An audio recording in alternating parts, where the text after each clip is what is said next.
नमस्कार, good morning India के इस खास शो में आपका बहुत बहुत स्वागत है। मैं हूं आपके साथ जया कौशिक और मेरे साथ हैं अदिति राजपूत।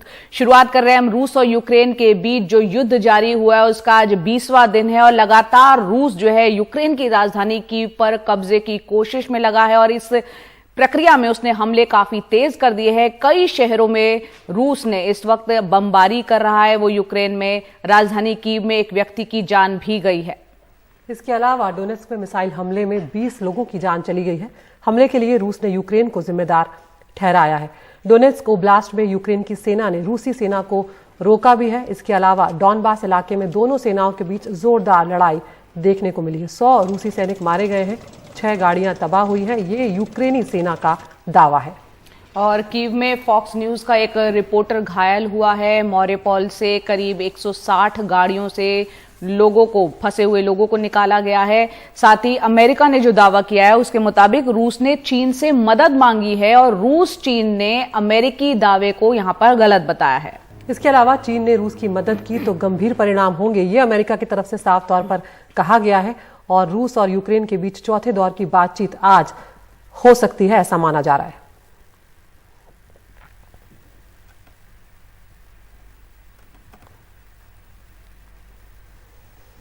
तो यूक्रेन में लगातार जिस तरह से हमले हो रहे हैं, हम अंदाजा ही लगा सकते हैं जया कि वहां पर लोगों पर क्या कुछ बीत रही है और खासकर जो गर्भवती महिलाएं या छोटे बच्चे हैं उनकी स्थिति बेहद खराब है। रूसी हमले में घायल एक गर्भवती महिला और उसके बच्चे की मौत हो गई है। ये महिला पिछले हफ्ते बुधवार को उस वक्त घायल हो गई थी जब रूसी सेना ने एक अस्पताल के मैटरनिटी वार्ड पर हमला कर दिया था। और इस हमले के बाद की तस्वीरें भी सामने आई थी जिसमें महिला को घायल हालत में अस्पताल के बाहर आते हुए देखा जा सकता था। बाद में इस महिला को पास के ही एक और अस्पताल में भर्ती कराया गया, लेकिन ना तो महिला और ना ही उस बच्चे को बचाया जा सका। रूसी अधिकारियों ने दावा किया था कि इस अस्पताल पर यूक्रेन के चरमपंथियों ने कब्जा कर लिया था और इसे एक ठिकाने की तरह इस्तेमाल कर रहे थे। रूसी अधिकारियों का यह भी कहना था कि हमले के समय अस्पताल में कोई भी मरीज या डॉक्टर नहीं थे।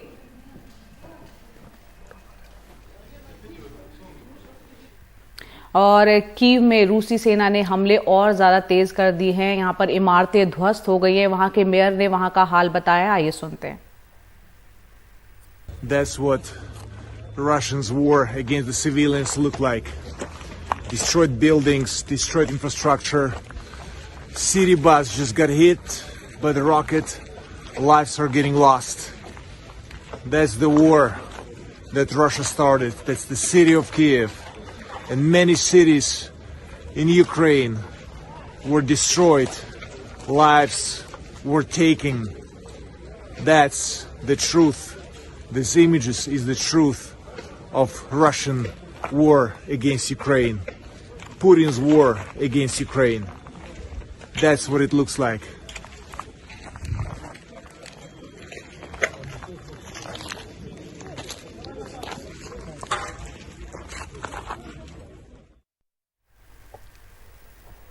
इस युद्ध का असर अंतर्राष्ट्रीय बाजार पर अब नजर आने लगा है और भारत का बाजार भी इससे अछूता नहीं है। खबर है कि LIC के जिस मेगा IPO का सबको इंतजार था वो अभी कुछ और दिनों तक टाला जा सकता है। सरकार के मुताबिक यूक्रेन पर रूसी हमले के बाद अर्थव्यवस्था का हाल देखते हुए ये फैसला किया जा सकता है। वहीं विपक्ष जो है IPO का रोल बैक चाहता है। उसका ये मानना है कि क्या वजह है कि सरकार एक एक कर सब कुछ बेचने की फिराक में है। यूक्रेन पर रूसी हमले के बाद दुनिया भर में कच्चा तेल महंगा हुआ है और भारतीय अर्थव्यवस्था खासे दबाव में है। इसलिए ये सवाल उठ रहा है कि क्या LIC के IPO लॉन्च में देरी होगी। सूत्रों के मुताबिक इस साल LIC का मेगा IPO लाने का फैसला टल सकता है। यूक्रेन युद्ध की वजह से बाजार के सेंटीमेंट पर बुरा असर पड़ा है।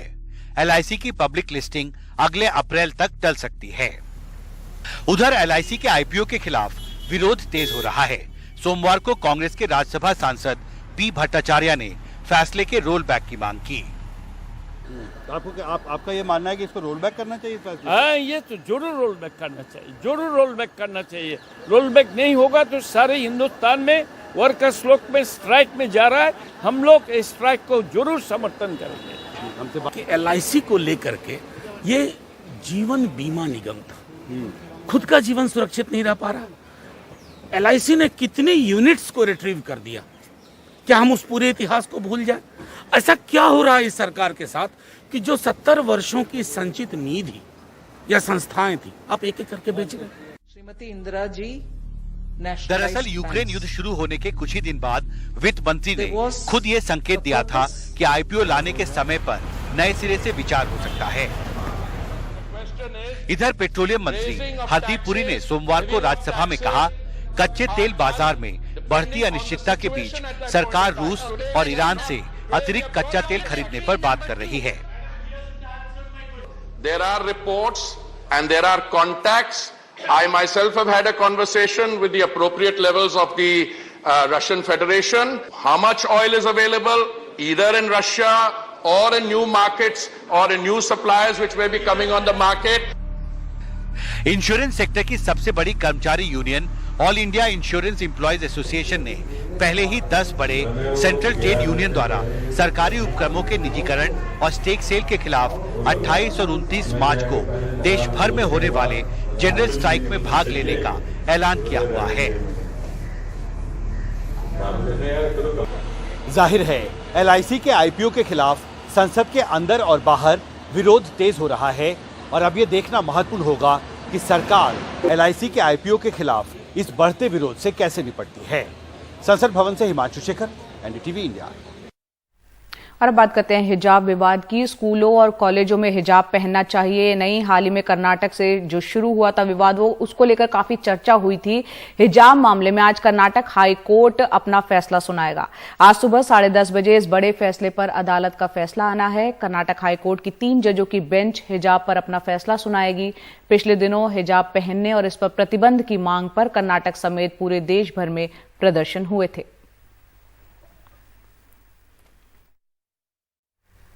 बिहारी बाबू शत्रुघ्न सिन्हा अब बंगाल की राजनीति करेंगे। शत्रुघ्न सिन्हा ने टीएमसी का दामन थाम लिया है।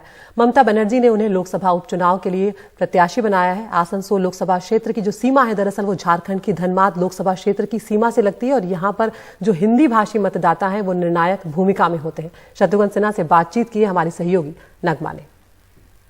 शत्रुघ्न सिन्हा साहब, बहुत बहुत स्वागत है आपका और धन्यवाद समय देने के लिए। एक नई पारी की शुरुआत कर रहे हैं आप, लेकिन बहुत सारे लोगों के मन में सवाल है कि आप पहले बीजेपी में थे, कांग्रेस में आए, पर कांग्रेस में आप आए भी और गए भी, इतनी जल्दी क्यों? देखिए, अभी पहली बात तो ये कि अभी मैं कहीं और नहीं बल्कि देश की सबसे अभी बहुचर्चित, सबसे बढ़िया लोकप्रिय नेता, leader, great leader and great lady, leader of the masses in true sense, tried, tested, successful, honorable CM of Mamata Banerjee, उनके इनविटेशन पे तृणमूल कांग्रेस में शामिल हुआ हूं।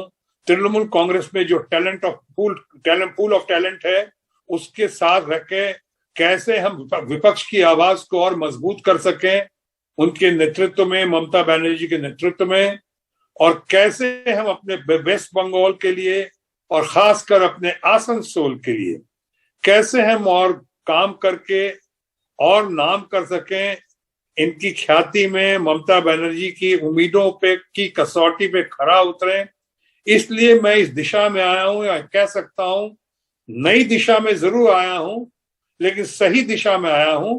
और जहां तक कांग्रेस की बात है, अभी अगर वो बात ना करूं, फिलहाल अभी मैं किसी की शिकायत नहीं करना चाह रहा हूं। मैं क्या हुआ, क्या नहीं हुआ, मेरे साथ क्या क्या नहीं हुआ, या क्या होना चाहिए था, क्या कहा उन्होंने, क्या किया उन्होंने, अभी अगर उस पर रोशनी ना डालूं या आप मुझे इसके लिए जोर ना दे नगमा, तो मैं बहुत आपका एहसानमंद रहूंगा। क्योंकि अभी हमारा फोकस जो है इस वक्त ये चुनाव पे है, और खासकर आसनसोल पे, अपने वेस्ट बंगाल पे है, और नेतृत्व पे है ममता बनर्जी के।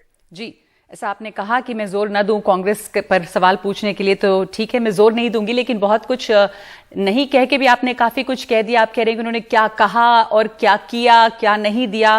वैसे आपने कहा कि आप ऐसी पार्टी में हैं इस वक्त जो कि एक मजबूत पार्टी है, बहुचर्चित पार्टी है, यानी कांग्रेस जो है वो विपक्ष का रोल नहीं निभा पा रही, जो विपक्ष के रोल में वो थी। अब जो चुनाव हुए 5 राज्यों में, ये उसी से जाहिर है।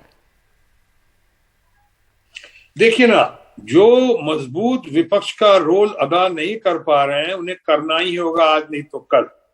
अभी उन्होंने देखा है, इस चुनाव में भी और भी चुनाव में देखा पहली बात तो आपने देखा कि ममता बनर्जी ने कैसे अपने बंगाल को जो नई रोशनी प्रदान की, तमाम रूलिंग पार्टी के धन शक्ति के बावजूद, ईवीएम के सेलेक्टिव इस्तेमाल के बावजूद, इतने सारे लोगों को प्रचार में झोंकने के बावजूद रूलिंग पार्टी के, कैसे ममता बनर्जी अपने धन शक्ति के जवाब में, इनके धन शक्ति के जवाब में, अपने जनशक्ति के आधार पे व्हील चेयर में बैठकर खेला होबे का नारा देकर कैसे खेला कर दिया, वो तो अद्भुत है, अविश्वसनीय है, या यूं कहूं पूरे दुनिया के लिए और विपक्ष के लिए भी और बहुत अनुकरणीय है, सराहनीय है और प्रशंसनीय है।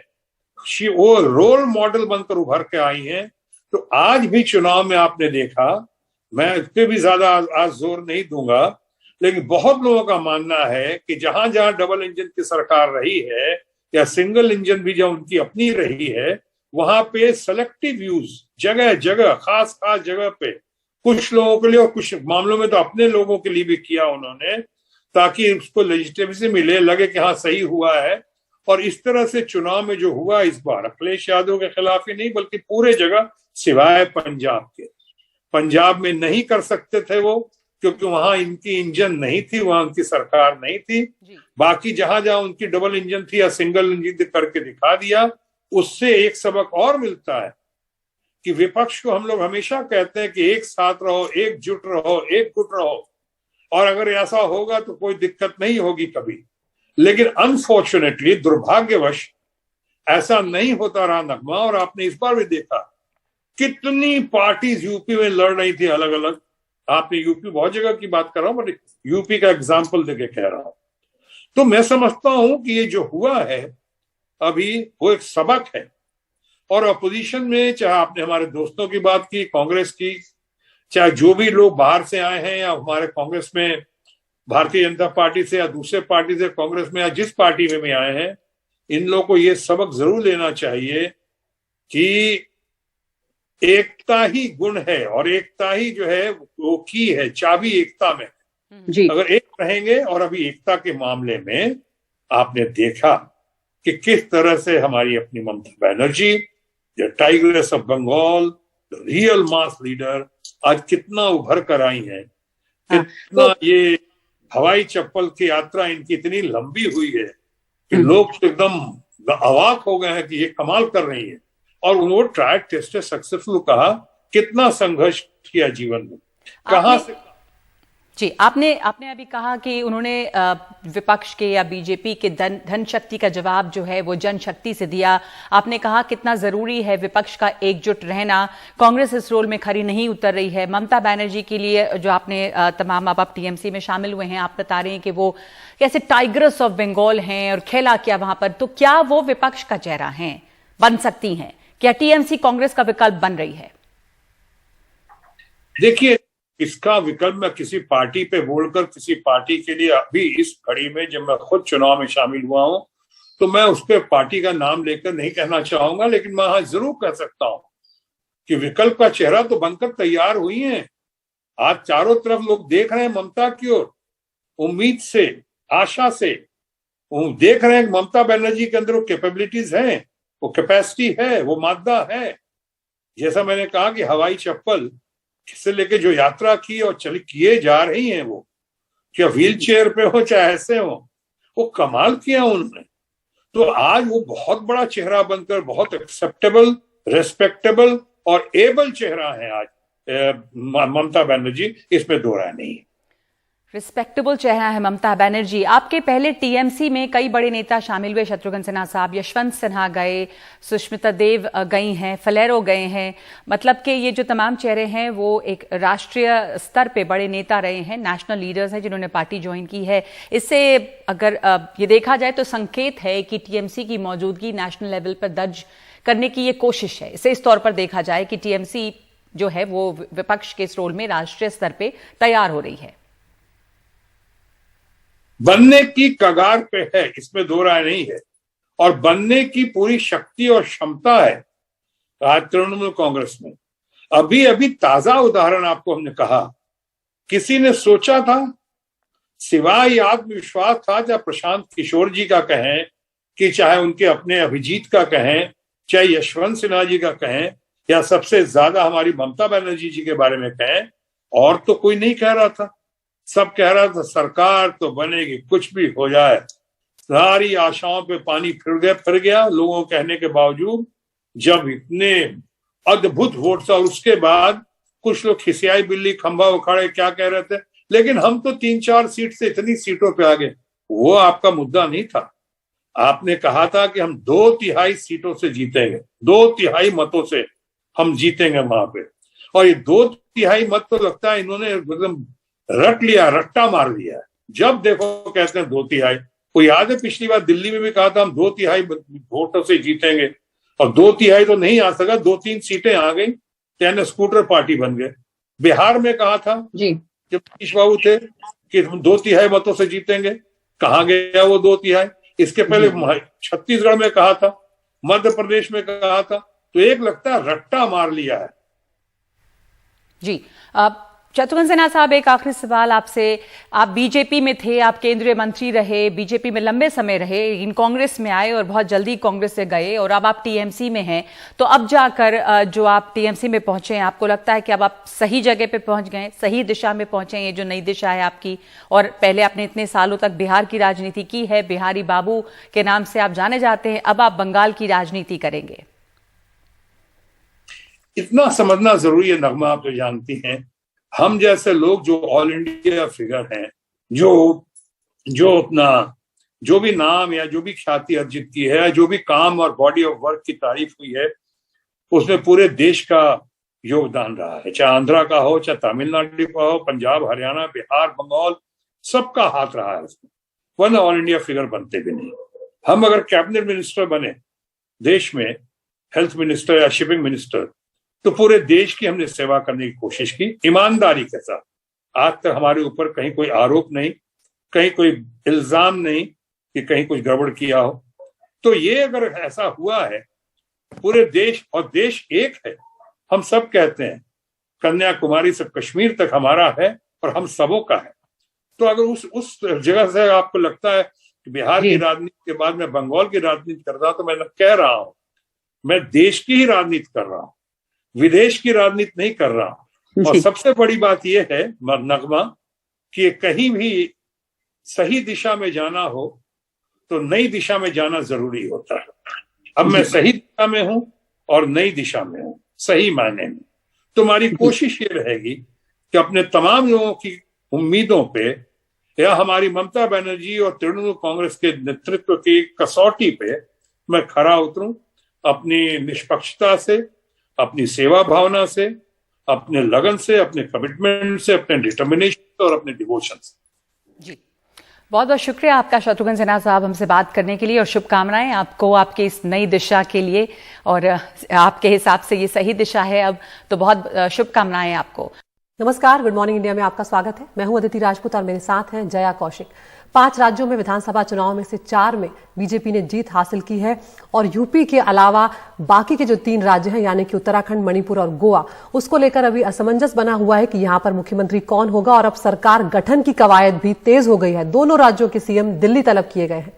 इसके अलावा प्रदेश के बड़े नेताओं को भी दिल्ली बुलाया गया है। जेपी नड्डा राज्य के वरिष्ठ नेताओं से मिलेंगे। कल प्रधानमंत्री ने भी उत्तराखंड को लेकर एक लंबी बैठक की थी। अखिलेश शर्मा हमारे सहयोगी हमारे साथ जुड़ रहे हैं ज्यादा जानकारियों के साथ। अखिलेश, उत्तराखंड और मणिपुर को लेकर काफी कुछ चर्चा चल रही है। बहुमत तो आ गया है, लेकिन सीएम वो चेहरा कौन होगा, क्या उस पर कुछ नाम तय होता हुआ नजर आ रहा है, और सरकार गठन कब तक? देखिए, काफी हलचल तेज हो गई है। मणिपुर भी और उत्तराखंड दोनों ही राज्यों के मुख्यमंत्रियों को, प्रदेश अध्यक्षों को, साथ ही अन्य वरिष्ठ नेताओं को दिल्ली बुलाया गया है।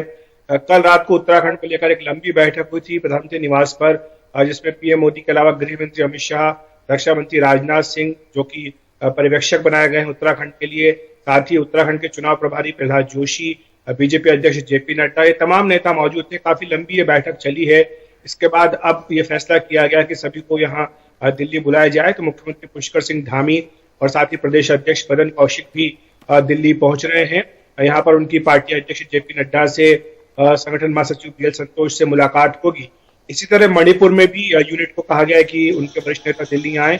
मुख्यमंत्री एन बीरेन सिंह और साथ ही प्रदेश अध्यक्ष तथा जो अन्य दावेदार हैं मुख्यमंत्री पद के, वो भी दिल्ली पहुंच रहे हैं। बताया गया है कि आज दिन भर बैठकों का सिलसिला चलेगा। इसके साथ ही ये भी संकेत दे दिया गया है बीजेपी नेताओं की ओर से हमें कि होली के बाद जो है सरकार गठन की प्रक्रिया पूरी कर ली जाएगी।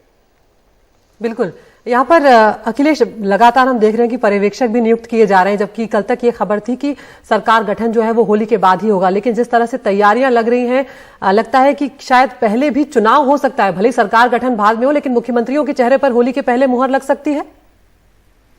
देखिए, विधायक दल की बैठक बताया गया है कि होली के बाद ही होने की संभावना है। जैसे कि उत्तराखंड की अगर हम बात करें तो होली के अगले ही दिन वहां पर विधायक दल की बैठक बुलाने की बात कही जा रही है। हालांकि औपचारिक रूप से बीजेपी की ओर से अभी कुछ भी नहीं कहा गया है। उत्तर प्रदेश में भी आप जानती है गृह मंत्री अमित शाह को पर्यवेक्षक नियुक्त किया गया है। वो भी वहां जाएंगे लखनऊ रघुबर दास के साथ, जो कि सह प्रभारी बनाए गए हैं, और ये दोनों ही नेता वहां विधायक दल की बैठक में हिस्सा लेंगे। लेकिन अभी संकेत इसी बात के मिल रहे हैं कि होली के बाद ही सरकार गठन की प्रक्रिया पूरी हो, क्योंकि पार्टी आलाकमान चाहता है कि जो शपथ ग्रहण समारोह हो वो इस तरह से हो ताकि जो वरिष्ठ नेता हैं दिल्ली से वो एक एक करके सभी दूर जा सके और वहां की जनता को और साथ ही पूरे देश को एक संदेश दिया जा सके। तो बड़े पैमाने पर शपथ ग्रहण समारोह की तैयारियां होंगी, क्योंकि पीएम मोदी खुद कह चुके हैं कि जो 2022 के नतीजे आए हैं ये 2024 के लिए इशारा है। तो बीजेपी अब उसी दिशा में काम करेगी। जी, बहुत बहुत शुक्रिया अखिलेश इस पूरी जानकारी के लिए। तो यहाँ होली के बाद वो वक्त बताया जा रहा है जबकि इन राज्यों में उत्तराखंड और चाहे मणिपुर में सरकार का गठन होगा। सीएम को लेकर फिलहाल मंथन जारी है।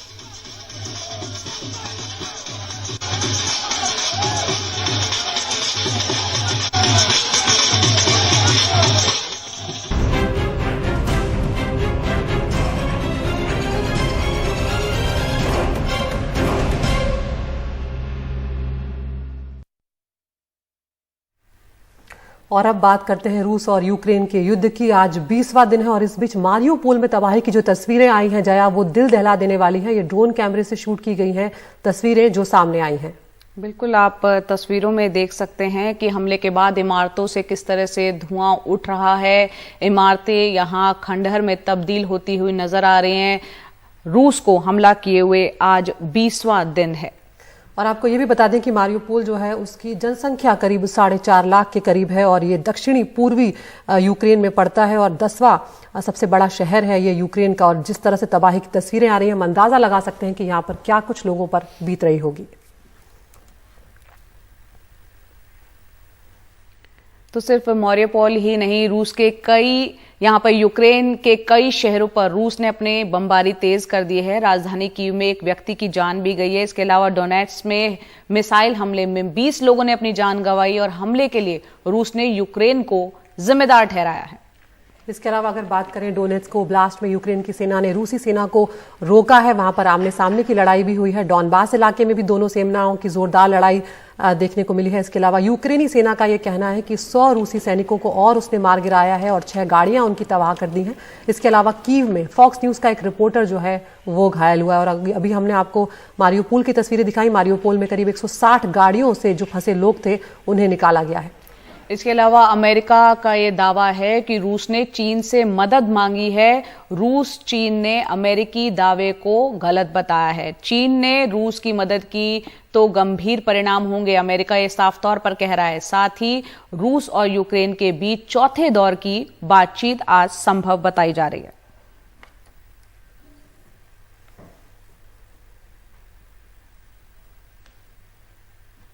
और यूक्रेन के मारियोपोल की एक और तस्वीरें सामने आई जो आपका दिल दहला देंगी। रूसी हमले में घायल एक गर्भवती महिला और उसके बच्चे की मौत हो गई है। ये महिला पिछले हफ्ते उस वक्त घायल हो गई थी जब रूसी सेना ने एक अस्पताल के मैटरनिटी वार्ड पर हमला कर दिया था।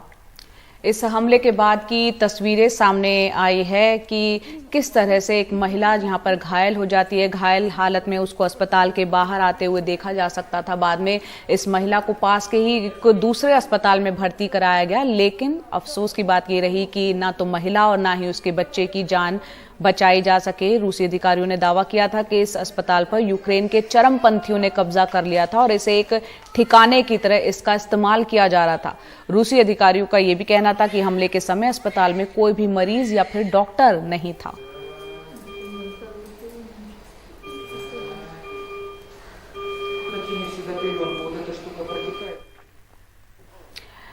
तो रूस और यूक्रेन युद्ध का विरोध रूस में भी कई स्तर पर हो रहा है। रूस के एक खास टीवी चैनल में एक न्यूज प्रोग्राम के दौरान चैनल में ही काम करने वाली एक महिला मारिया कैमरे के आगे आ गई। उन्होंने हाथ में एक पोस्टर ले रखा है, आप देख सकते हैं, जिस पर लिखा था कि stop the war, don't believe the propaganda, यानी कि युद्ध को रोकें और प्रोपेगेंडा पर भरोसा ना करें।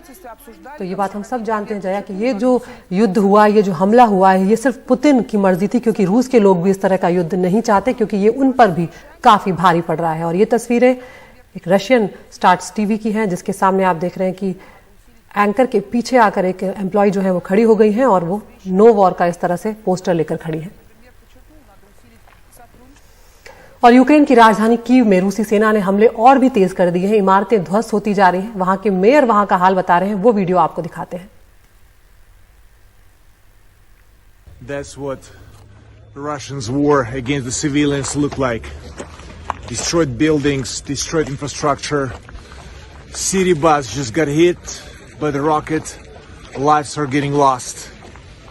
That's the war that Russia started. That's the city of Kiev. And many cities in Ukraine were destroyed. Lives were taken. That's the truth. These images is the truth of Russian war against Ukraine. Putin's war against Ukraine.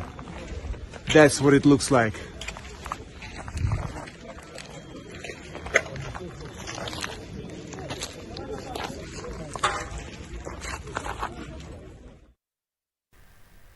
स्कूलों और कॉलेजों में हिजाब पहनना चाहिए या फिर नहीं, हाल ही में कर्नाटक से जो विवाद शुरू हुआ था, इसकी काफी चर्चा हुई थी और आज इस मामले में कर्नाटक हाई कोर्ट अपना फैसला सुनाएगा। आज सुबह 10:30 बजे इस मसले पर अदालत का फैसला आना है। कर्नाटक हाई कोर्ट की 3 जजों की बेंच इस मामले पर हिजाब विवाद पर फैसला सुनाएगी। पिछले दिनों हिजाब पहनने और इस पर प्रतिबंध की मांग पर कर्नाटक समेत पूरे देश भर में प्रदर्शन हुए थे। सोशल मीडिया पर भी काफी हंगामा देखने को मिला था और आज इस फैसले को देखते हुए कर्नाटक के कई शहरों में धारा 144 लागू कर दी गई है। और इन दिनों Bollywood film the Kashmir files की काफी चर्चा है। इस फिल्म को विषय जो है कश्मीरी पंडितों के पलायन को लेकर है और कई राज्यों ने इस फिल्म को अपने यहाँ टैक्स फ्री भी कर दिया है। और फिल्म रिलीज होने के बाद केरल कांग्रेस ने कश्मीरी पंडितों के जम्मू कश्मीर से पलायन को लेकर कई ट्वीट किए हैं, जिसे लेकर विवाद खड़ा हो गया है। आइए देखते हैं हमारी सहयोगी नीता शर्मा की रिपोर्ट। सोशल मीडिया के कई हैंडल्स ने ये तस्वीरें ट्वीट की हैं। एक में यासिन मलिक पूर्व प्रधानमंत्री मनमोहन सिंह यानी यूपी के नेता से हाथ मिला रहे हैं, तो दूसरे में पूर्व प्रधानमंत्री अटल बिहारी वाजपेयी यानी एनडीए के नेता के साथ। हालांकि कांग्रेस और बीजेपी दोनों ही एक दूसरे को कश्मीरियों के पलायन का जिम्मेदार बताती रही हैं। ये सच पूछिए तो पहली बात तो ये कि ये सारा जो घटनाक्रम हुआ, दुखदायी घटनाक्रम, इसकी नींव कांग्रेस पार्टी ने रखी और उस जमाने से रखी जब सर्वप्रथम प्रधानमंत्री पंडित जवाहरलाल नेहरू और शेख अब्दुल्ला के बीच की आपस की दोस्ती एक आधार बन गई कि कश्मीर के प्रति, जम्मू कश्मीर को लेकर के भारतवर्ष की क्या है, भारत सरकार की क्या नीति रही हो। लेकिन कांग्रेस का पलटवार है कि इसके लिए बीजेपी जिम्मेदार है। उसका कहना है कि वीपी सिंह की सरकार, जिसे बीजेपी सपोर्ट कर रही थी, वो दिसंबर 1989 में आई। कश्मीरी पंडितों का पलायन जनवरी 1990 से शुरू हो गया। तब के गवर्नर जगमोहन ने इसे रोकने के लिए कोई कदम नहीं उठाए। केरल कांग्रेस के हैंडल से ट्वीट में ये भी कहा गया है कि बीजेपी अयोध्या में राम मंदिर के मुद्दे पर देश भर में हिंदू मुस्लिम विभाजन की योजना बना रही थी। पंडितों का मुद्दा चुनावी लाभ के लिए नकली आक्रोश पैदा करने को बीजेपी के प्रचार के हिसाब से था, लेकिन केरल के बीजेपी सांसद केविन अल्फोंस ने इसे गलत बताया। I think we should understand that the Congress party does not understand history. Congress party ये सब नहीं समझती है। कांग्रेस का नरसंहार का इतिहास रहा है। हर कोई जानता है कि कश्मीर से लाखों कश्मीरियों का सफाया किया गया था, जो कि बिल्कुल सांप्रदायिक था। अब वो भाजपा को दोष देने के लिए झूठे बयान दे रहे हैं। कांग्रेस और सहयोगियों ने एक ऐसी स्थिति पैदा कर दी है जहां पंडित जीवित नहीं रह सकते थे। Governments which have ruled Kashmir for a very long time. इस दौरान कश्मीरी हिंदुओं के नरसंहार और पलायन पर विवेक अग्निहोत्री के निर्देशन में बनी फिल्म खूब चर्चा में है। इसे बॉक्स ऑफिस पर भी शानदार रिस्पांस मिल रहा है। लोगों का सैलाब जो इस फिल्म को देखने की जा रहा है, केरला कांग्रेस ने क्या बोला है वो इम्पोर्टेंट नहीं है। देश को कैसे आगे बढ़ाना है, कंस्ट्रक्शन उनकी हर बात में डिस्ट्रक्शन है, कंस्ट्रक्टिव बात होती नहीं है। तो क्या ऐसे लोगों के बारे में बात करना जिनके देश के प्रति कोई प्यार ही नहीं है। मुझे तो दया आती है उन पर, बहुत दयनीय स्थिति में है वो। सच ये है कि पिछले 8 सालों में भारतीय जनता पार्टी ने कई कोशिशें की कि कश्मीरियों को वापस कश्मीर घाटी में बसाया जा सके। सच ये भी है कि कश्मीरी पंडितों का कहना है कि वो अलग थलग बनाए गए कॉन्क्लेव में रहने को तैयार नहीं हैं। दरअसल कश्मीर का मुद्दा इतना संगीन है कि पिछले कई दशकों से इस पर इतनी राजनीति हुई है कि कश्मीरी पंडितों को अपने हिस्से का इंसाफ अभी तक नहीं मिल पाया है। नई दिल्ली से कैमरा पर्सन अशोक महाले के साथ नीता शर्मा, एनडीटीवी इंडिया के लिए। बीजेपी संसदीय दल की बैठक हो रही है और यहाँ पर लगातार हम देख रहे हैं कि प्रहलाद जोशी को आप इस वक्त देख पा रहे हैं। तो हमने कुछ देर पहले ही आपको ये खबर भी दी थी कि जो 5 राज्य हैं उसमें से 4 राज्य जिसमें बीजेपी ने सत्ता में वापसी की है, उसमें सरकार गठन को लेकर भी कवायद तेज हो गई है। लेकिन हम ये भी जानते हैं कि बजट सत्र का दूसरा चरण इस वक्त चल रहा है और बीजेपी संसदीय समिति की जो बैठक हो रही है उसमें तमाम बड़े नेता हम यहाँ पर देख सकते हैं। प्रहलाद जोशी इस वक्त बातचीत कर रहे हैं, सुन लेते हैं।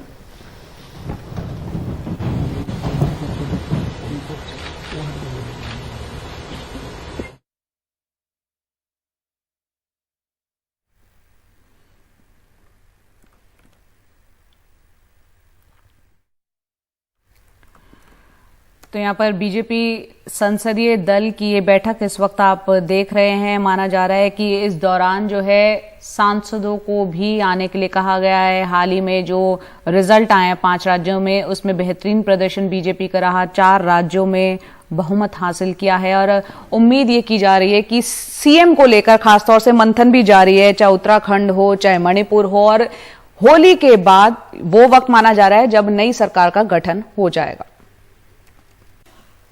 बिहार विधानसभा में सोमवार को उस समय अजीबोगरीब स्थिति हो गई जब मुख्यमंत्री नीतीश कुमार विधानसभा अध्यक्ष विजय कुमार सिन्हा के उनके विधानसभा क्षेत्र लखीसराय से संबंधित सवालों पर नियमन से नाराज हो गए। न केवल आग बबूला हो गए बल्कि इतना तक कह दिया कि आप कौन हैं और आपका ये काम नहीं है। लेकिन विपक्ष और बीजेपी सदस्यों ने आसन के प्रति नीतीश के शब्दों और तेवर से असहमति जताई। सुन लीजिए, रिपोर्ट हाउस में सबमिट होता है, रिपोर्ट कोर्ट में जाता है। कहीं भी क्राइम होगा, कुर्की जब्ती पर जानकारी इन्वेस्टिगेशन होगा, वो जाएगा कोर्ट में और कोर्ट उस पर इंक्वायरी करके सजा देगी। आपका ये काम नहीं है। आप पूछ रहे हैं, जवाब दिया जा रहा है। अब आप कहिएगा इसको फिर करेंगे, इसका मतलब है संविधान का खुलेआम उल्लंघन कर रहे हैं। बिहार के मुख्यमंत्री नीतीश कुमार ने सोमवार को विधानसभा में अध्यक्ष विजय सिन्हा पर कुछ इस अंदाज में अपनी भड़ास निकाली। नीतीश सिन्हा के विधानसभा क्षेत्र लखीसराय में कुछ भाजपा कार्यकर्ताओं की गिरफ्तारी के बाद उनसे कथित रूप से पुलिस दुर्व्यवहार की घटना में कार्रवाई में विलंब को लेकर सदन की समिति की जांच से खुश नहीं। और सिन्हा ने भी नीतीश को अपने अंदाज में साफ साफ कहा। जब प्रश्नकर्ता ने प्रश्न उठाया कि कुर्की जब्ती हुआ है कि नहीं, माननीय मुख्यमंत्री जी जब प्रश्नकर्ता कुर्की जब्ती की बात उठाई, उन्होंने जवाब नहीं दे पाया। माननीय मंत्री जी आपको जवाब नहीं दे पाए कुर्की जब्ती पर। बिहार विधानसभा के अंदर आज जो कुछ भी हुआ वो अभूतपूर्व था। निश्चित रूप से नीतीश कुमार का तेवर न केवल बीजेपी के विधायकों बल्कि साथ ही साथ विपक्ष के विधायकों को भी नागवार गुजरा। लेकिन सवाल यह है कि आखिर इस झगड़े का और इस पूरे विवाद का मूल कारण और इसका समाधान क्या है। लेकिन विपक्ष और भाजपा सदस्यों ने आसन के प्रति नीतीश के शब्दों और तेवर से असहमति जताई। आप पूछ रहे हैं, जवाब दिया जा रहा है। अध्यक्ष जी ने भी जीरो टॉलरेंस जो कहते हैं भ्रष्टाचार पर या सबका साथ न्याय सबका विकास की बात करते हैं, वो नहीं दिख रहा है। तो वो भी अध्यक्ष जी ने भी तो अपना पक्ष रख ही दिया और बिहार में जो हो रहा है उसको रखा नीतीश कुमार के सामने, माननीय मुख्यमंत्री जी के सामने। ऐसा नहीं होना चाहिए, दुखद है। कोई रहेगा न रहेगा, हम आज विधायक हैं कल नहीं रहेंगे, कोई कुर्सी पर आज है नहीं रहेगा, ये नहीं होना चाहिए। किसी अफसर के चलते किसी का मान सम्मान को आप रोक दीजिएगा, ये नहीं होना चाहिए, गलत हुआ। बीजेपी का प्रदेश अध्यक्ष कुछ बोल देता है कि भ्रष्टाचार हो गया, अफसर नहीं छूटता। यही जायसवाल जी क्या आपस में ये लोग सरकार चला रहा है, और आज जहां मुख्यमंत्री आज तक इतिहास में नहीं हुआ जहां बहस हो जाए बिहार विधानसभा के अध्यक्ष के साथ बहस हो जाए, सोचिए सरकार कहां चल रहा है भाई, ये तो सर्कस है, सर्कस हो रहा है, ड्रामा हो रहा है। इस तरह से नहीं चलेगा, ये बिल्कुल तो आप ही बता दे जैसे चले उसी तरह चलाएंगे। आप कौन है जो आप कह रहे हैं कि आज नहीं इसको दूसरे दिन देंगे? फिलहाल ये मामला आने वाले दिन में और तूल पकड़ेगा और अंतिम फैसला भाजपा आला कमान के हाथों में होगा। पटना से कैमरामैन हबीब अली के साथ मनीष कुमार, एनडीटीवी इंडिया के लिए। और अब बात करते हैं एनडीटीवी बीट्स की, जिसमें हम आपको दिखाते हैं वो वीडियोस जो जमकर वायरल हुए। कैसे जल्दबाजी कभी कभी आपकी जान को खतरे में डाल सकती है। मुंबई के वडाला स्टेशन पर एक यात्री चलती ट्रेन में चढ़ने की कोशिश करते हुए फिसलकर गिर गया। देखिए वो वीडियो।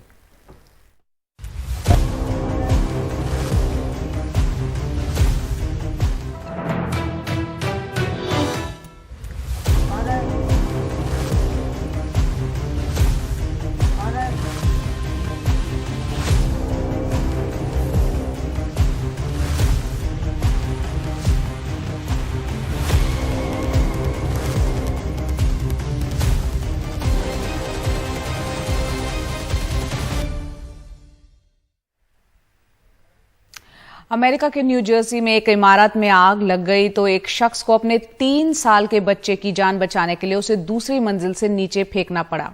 देखिए ये दिल झकझोर देने वाला वीडियो।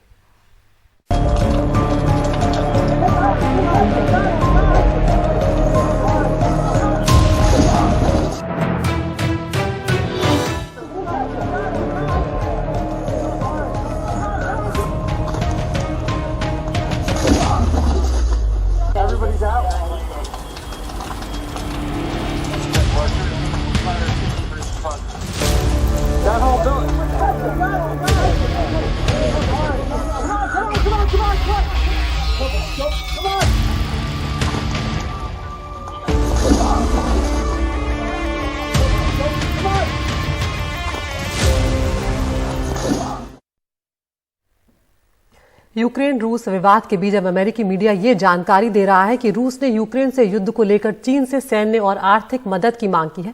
चीन ने सीधे तौर पर तो इस रिपोर्ट पर कुछ नहीं कहा है, लेकिन अमेरिका पर यूक्रेन युद्ध में उसकी भूमिका को लेकर दुष्प्रचार का आरोप जरूर लगाया है।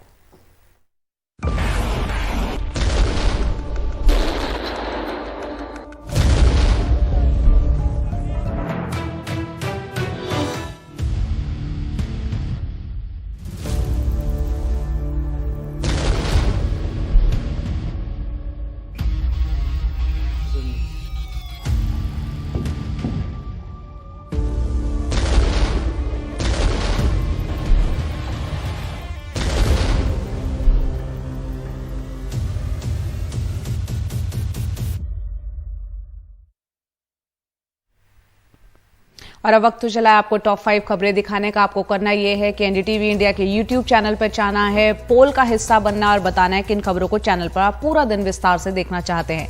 पहली खबर, हिजाब विवाद पर आज कर्नाटक हाई कोर्ट अपना फैसला देगा। कई शहरों में बेंगलुरु समेत धारा 144 लागू है।